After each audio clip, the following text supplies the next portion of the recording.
Ano yung mga room niya?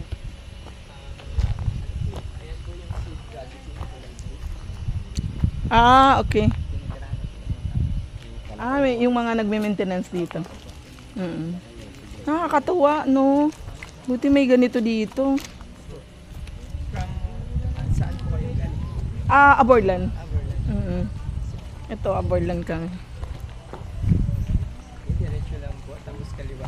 Exit na. Ano pa pang kasunod dun? Ikot po kayo ng kaliwa po. Meron pa? Opo, meron pong flower field. May flower field pa raw. Ah, sige. Ikat tayo. Salamat. Ang lawak, no? Hectares po. Opo, ang lawak. Ganito sa Singapore. Kaya maganda, ginaya ninyo yung concept ng Singapore.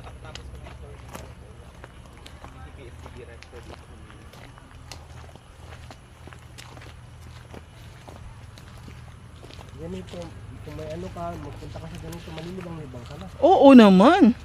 Hindi, the best part nga kasi is libre. 'Di ba? Yes po. Yun ang pinakamaganda, pamasahe lang, gasoline. Provide namin seeds dito. Mm. Po yan sa mga, pag may ugnayan sa mga Philippine Paris ng City Agriculture, libre din po yun. Oh, kita mo, napakaganda ng ano. Sa Manila may bayad. Ay, may bayad to sa atin. Yun ang maganda dito sa mga tourist spot sa Palawan. Karamihan libre. Meron po kami dalawang varieties ng passion fruit dito, yung yellow at purple.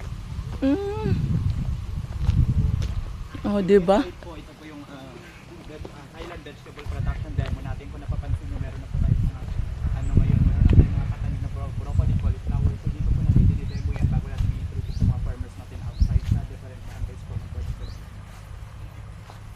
Yung side naman po ito po yung herbs and mga spices.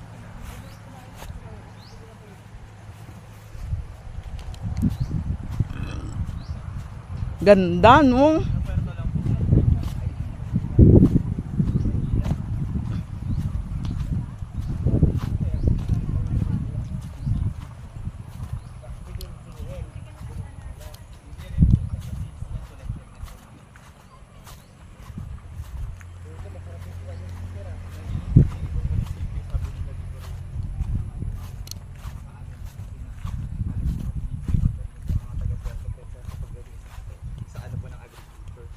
Ganun na.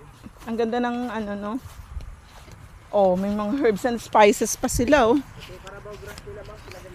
Oo, ang ganda.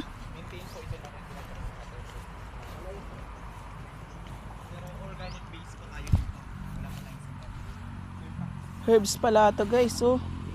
Ano bang tanim to? Healing herbs. Diba? Spice garden.